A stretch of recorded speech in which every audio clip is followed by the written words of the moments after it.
so I did this book, and as I went around doing a book tour, I would ask people, do you guys have a roll of film that you photographed but never developed, sitting in a drawer or cabinet or something? And almost everywhere I spoke, more than 50% of the people said, yeah, I have a roll of film. You guys anybody have film here? Anyone? Anybody have a roll? Yes. Oh, okay, well there you go. No? So, Actually, I do, but I think oh, so close, okay. So because of that, we decided to basically do a call to action to help people, because most people don't even know that you can still get your film processed. So kind of use this as a motivating tool. Send in your film, Fuji will process and scan it for free, upload it to PhotoShelter on a secure website that only you see, and then you would choose one or two photographs that, not the best photographs it could be, but photographs that mean something to you, about your memories. And we give you a list of questions to answer, and then we upload it to this public archive. So it's an archive curated by the public, we don't edit it, and then it's your words, and it's amazing what we're seeing. It doesn't matter about gender, about race, about economic income, what state you're from. We're seeing all these universal themes coming about family, about love, about lost dreams, all of these different things. You'll see on the side there are prints here, and also on the back and inside. People are writing like incredible, poignant things that are very universal. And so we feel that, especially in today's day and age where this country is seriously divided, that a project like this shows actually we're all much more alike than we think.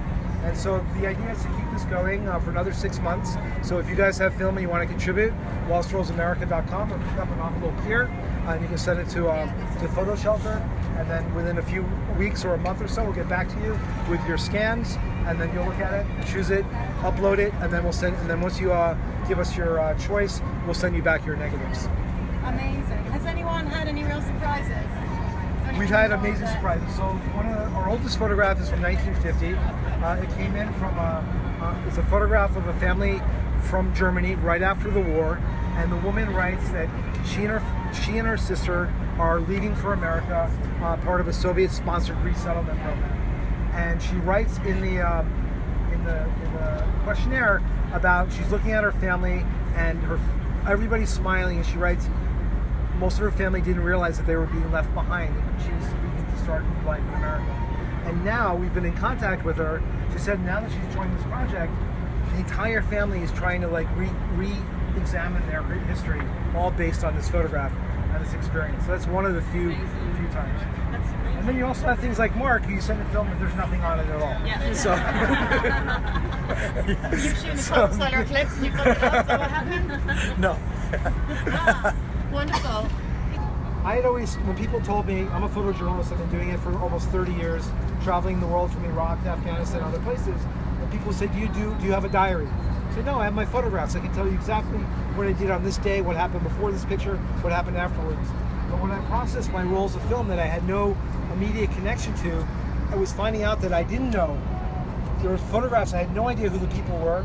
I didn't know where I was, what was happening. It was a very, aside from getting old, it was a very disconcerting kind of idea. So it's also this idea about the end of the analog era, because today with digital photography, you're always going to know at least a GPS, a time, a date, or so on.